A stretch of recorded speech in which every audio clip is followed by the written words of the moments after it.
Greetings on this Wednesday, day 21 of our Advent journey, getting right down to the home stretch. Bill Hartley with you from St. Luke Church in Santa Rosa, California. Can you hear that?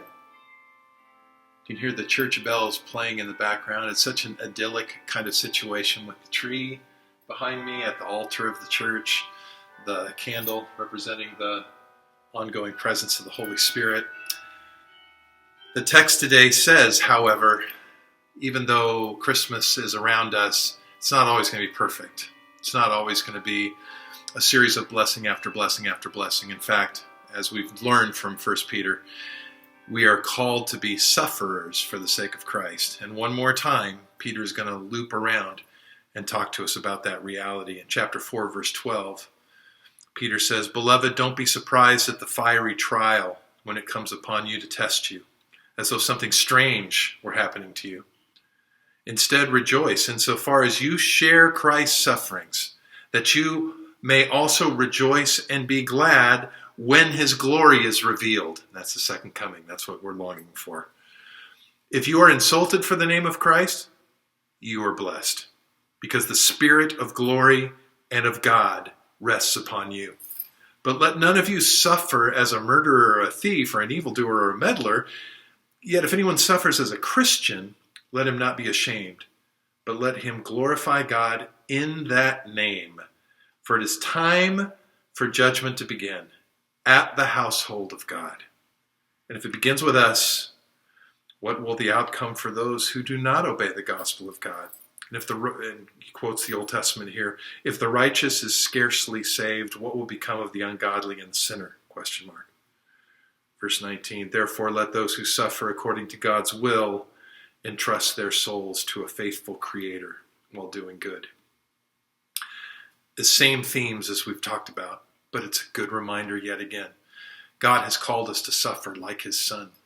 Jesus, when he was here, he said, "They persecuted me. They're going to persecute you as well." No servant is above his master.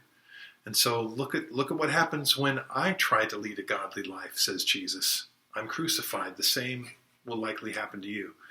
Now, suffering in and of itself, suffering for wrong reasons, there's nothing noble about that. But suffering for the sake of Christ results in praise, glory, and honor for Christ. Verse 13, let's remind you of this. "Rejoice insofar as you share Christ's sufferings. You may also rejoice and be glad when his glory is revealed." Everything leads up to that day when Jesus comes back. We just don't live for today, for this moment to be as picturesque and as idyllic as possible. Instead, we live for the coming of Christ, that on that day, whatever this life, however I spent this life, will result in praise, glory, and honor for Jesus when he comes. "Hallowed be thy name," not my name, but thy name. And so everything that I do, let your light so shine before men that they can see your good works and glorify your Father who is in heaven. And that's going to, every time we have the opportunity, I don't know if is that the right word? The opportunity to suffer for righteousness' sake, for the sake of Christ, we should have by faith an inner smile that says, "Yes, Lord, this is opportunity for you to receive praise, glory, and honor." Just like when Jesus suffered on the cross, the ultimate praise, glory, and honor went to the Father through that sacrifice for sin. But again, we have to keep the end game in our mind. We have to keep the second coming of Christ as the motivator for the way that we live. So I want to encourage you to do that on this day. We have a few days left where we can keep our focus. And yes, when it's time to celebrate Christmastide, we'll indulge a little bit. We'll celebrate. We'll have happy moments. It's probably not a season of great suffering for us. But as we prepare our hearts for his coming, know and be willing that suffering is where praise and glory and honor for Christ is harvested in our lives. Allow that to be the case. Blessings to you. We'll see you again tomorrow. Our hope rests in you, Lord Jesus. In your soon return. Coming through the storm.